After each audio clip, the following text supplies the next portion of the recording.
Last week, Chuck Hagel came out with his words of warning about the threat that he sees ISIS posing, not just in Syria, not just in Iraq, but possibly even reaching to the shores of America. He wasn't alone at that point, and he found a lot more company over the course of the weekend. Politicians, members of the media coming out to hype up the threat of ISIS.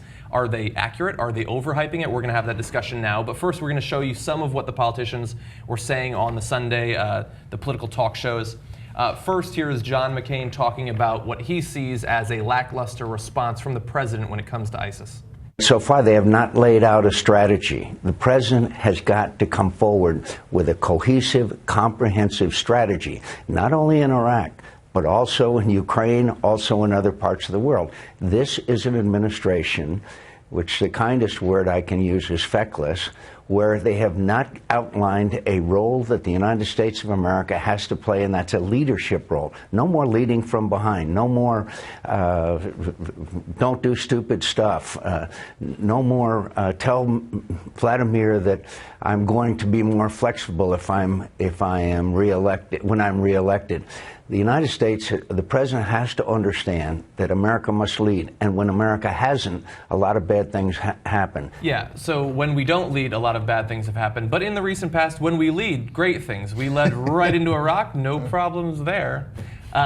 So he's mainly focused there on Obama. He doesn't think that we're doing enough. He doesn't seem to care that we're helping the Yazidis, that we've conducted airstrikes in Iraq. By all accounts, it's been at least somewhat successful in driving ISIS out of at least that portion of Iraq.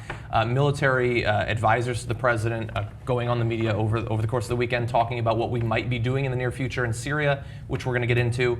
But we got more videos that we will get to about the threat that they pose, but you haven't been on the program, I don't think, during the main bulk of ISIS's advance in Iraq. So what are your thoughts?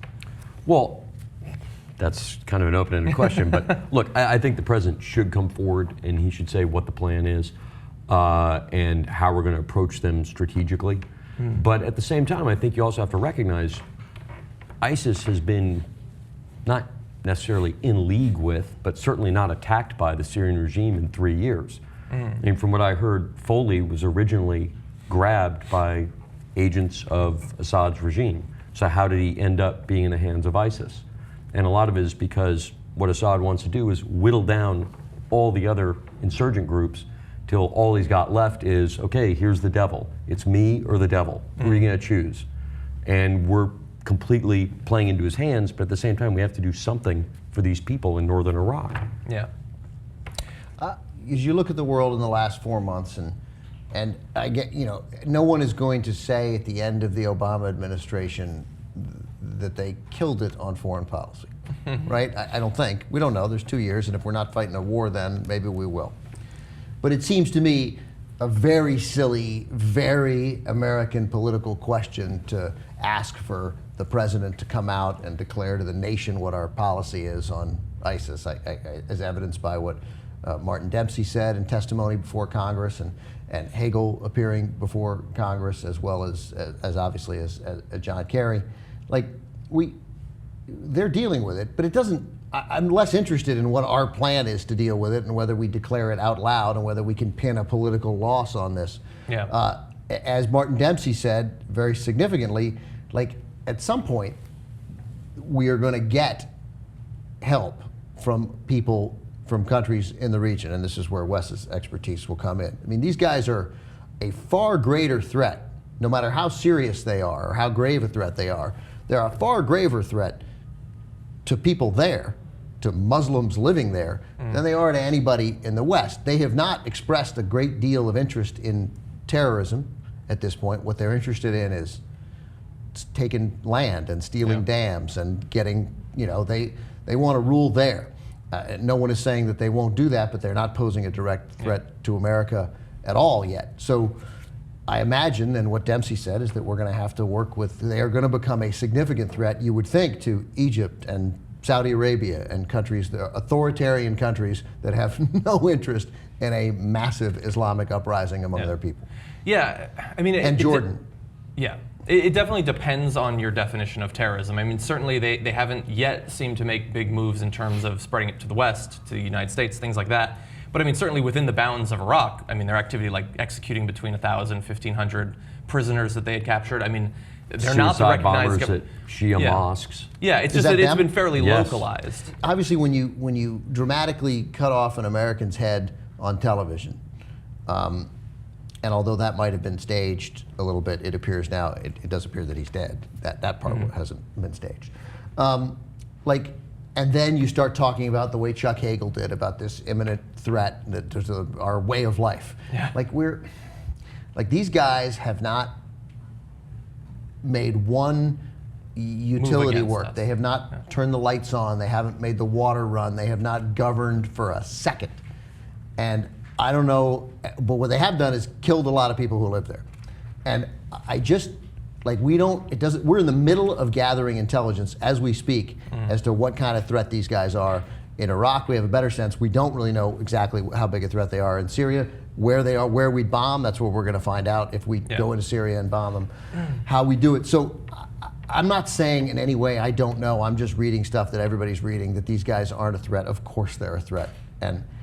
But they may not be as big a threat as we think. And at some point, if they're going to be a serious long-term menace, to use the words that were used today, to Western interests in the Middle East, and a menace mostly to Middle Eastern interests, like people who want to live there, they're going to have to start a school and make the buses go and make the lights go on. And I don't sense yet that they have a capability of doing that. Yeah. Well, actually, they don't need to get anything working.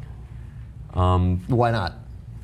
At some Because point their they do. followers aren't motivated by things working. Like, nobody's left London to go fight in Syria and go, damn it, I want a 16% tax rate and I want a dedicated public but service. But that's right now when they're fighting. But at some the point, fighters. if they're winning, then at some point, then the people who are like, oh, it was great when you guys rolled in, I need to cook dinner tonight. Yeah. And I need to cook dinner I have kids and they need hot food. So at some point they'll have to. I know their followers don't care, but the people, if they're going to govern, they need a lot more than how many guys do you think they have right now? I mean, I think they probably have among Westerners about 2,000 to 2,500. And what about among non-Westerners? I mean, Probably about another 8 or 9. Right. So I mean, but they got to get, if there's going to be a caliphate, even a mini caliphate, they're going to govern Millions tens and of millions millions of people. and millions of people. You know, and they're going to need stuff to go and work. And they don't look like right now. They don't. I don't know. It doesn't. There's no evidence yet that they know how to govern or that they're interested in governing. Although they did take the dam, particularly for a reason. Well, and when they talk about setting up this caliphate, I mean, that implicitly is there's a long-term political goal. Here is Lindsey Graham. He's going to use some of the terminology that Ben was just alluding to in terms of the long-term Good. I sounded like Lindsey apocalyptic Graham. threat. Great. The intel that we've been provided in Congress is that there are hundreds of American citizens holding U.S. passports. There are European citizens going to the fight that can penetrate America by having European U.S. passports. A lot of jihadists have flocked to the area. They've expressed the will to hit the homeland. That's part of their agenda, is to drive us out of the Mideast. Do they have the capability to hit the homeland? I would say yes. It's about time now to assume the worst about these guys rather than underestimating them. They're not the JV team anymore. They're the most prominent terrorist organization in the world, but they're not the only one. They're in competition with the other jihadist groups, and the gold medal will be awarded to the group that can hit America. To those who underestimate this threat, you do so at America's peril. I didn't realize that there was a jihadist Olympics. There's a gold medal. Yeah, exactly. There's a gold Yeah. medal. Yeah, I mean, you can't help but think, and so obviously Wes has more information about this, but so we're learning day by day I got more. a little bit more. I mean, A little bit more. You've got something. We're learning more and more about this group, its capabilities, and to some extent what its goals might or might not be in the region. And we're trying to get a feel for how much of a threat it is, and especially how much of a threat it is regionally over there and how much long term it could be here. But when I listen to someone like Lindsey Graham, I can't help but remember what they used to say about other terrorist groups. And it seems once again like they're willing to portray it to be a bigger threat than the Soviets or the Nazis or whatever for political points. Like I don't see in his eyes there an authentic fear about them coming and doing something in America. I think it seems much like we've been through this cycle a few times before with Al-Qaeda. I keep reading the military experts saying right now that nobody's saying they wouldn't be interested in hitting Western targets eventually, especially if it means getting the West out of the Middle East. That would obviously be a goal. Mm-hmm. But their goal is land. Their goal is that makes them different. The way Al-Qaeda, Al-Qaeda wasn't going around seizing dams. Yeah. They'd blow up the dam. Well, I don't think they were seizing the dam in order to facilitate irrigation in northern Iraq.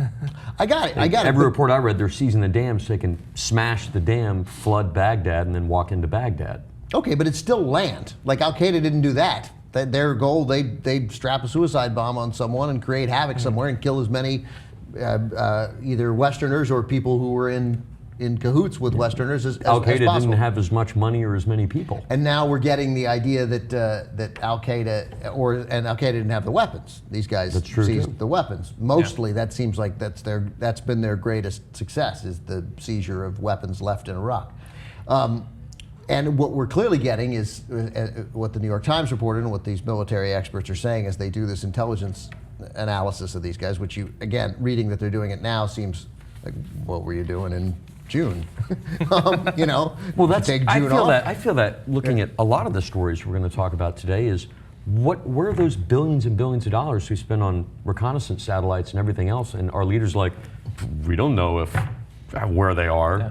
We don't know if a bunch of tanks and trucks drove into Ukraine. How could you not know? How could you not know? How Or could you they not know and are not know? revealing it to us. I hope that's it, because otherwise this whole thing has been a giant fraud, one way or another. Either they don't work, or they don't really have them, or they're being used for something else, or they're pointing somewhere else. But anyway, what we have seen, and which is clearly what makes sense, and is a reminder that everybody's human in this. Even the most hardened terrorists, the people who do the worst things that we can imagine. Because Al-Qaeda members are flocking to ISIS because they're winning. They got momentum, and they're like, and the Westerners, if we're to believe that many Westerners are coming over, they're like, I'll fight for the guys who are winning. I don't want to go fight for the guys who are losing and have to hide out in a cave. I like the guys who are driving across the desert and storming in. Well, they waving also their like flags. it because they're going to make more money because they get They're paid getting more paid. working These guys are prices. getting- that's the one They that- get their own slave, some woman they've taken who's Christian or Yazidi or some other religion around there. Or they've Shiite. taken, or Right, Shiite. right. And they get to murder people Yeah. freely whenever they feel like it. Yeah. Yeah, that's a good gig. That's a good gig Exactly. for someone who's looking for that specifically. Right.